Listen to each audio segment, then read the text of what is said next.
जब अलमीर आर्यान को साथ लेकर घर वापस आता है तो फबीहा गुस्से से भर जाती है। वो फौरन आसिफ साहब के पास आती है और चीखते हुए कहती है, ये आपने क्या कर दिया? आपने आर्यान भाई को जेल से छुड़वाकर वापस क्यों ले आए? आसिफ साहब सख्त लहजे में कहते हैं, फबीहा, जबान संभाल कर बात करो।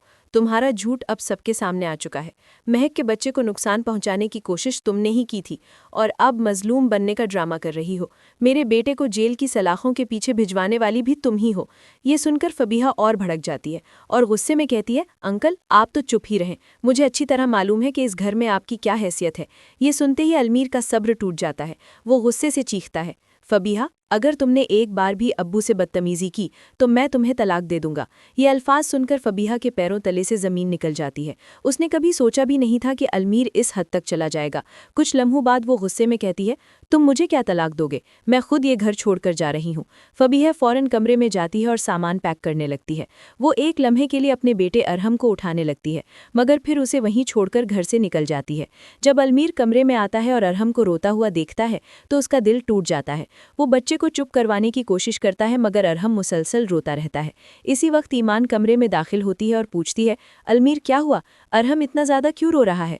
अलमीर आंसू साफ करते हुए कहता है, भाभी, जब इसकी माँ इसे यूं रोता हुआ छोड़कर चली जाए तो बच्चा रोएगा ही। ये सुनकर ईमान का दिल भर आता है। वो नरमी से कहती है, तुम परेशान ना हो, अरहम को मैं संभाल लूंगी।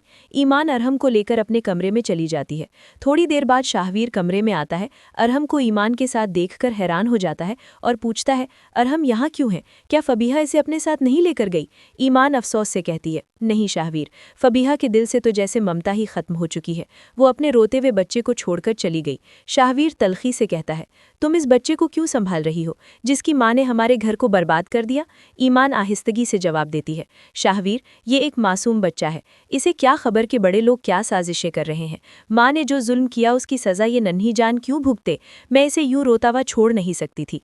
दूसरी तरफ अलमीर सब घरवालों के सामने आकर कहता है, अब्बू, मैंने फैसला कर लिया। इस घर की बेहतरी इसी में है कि हम तीनों भाई घर का बंटवारा कर लें।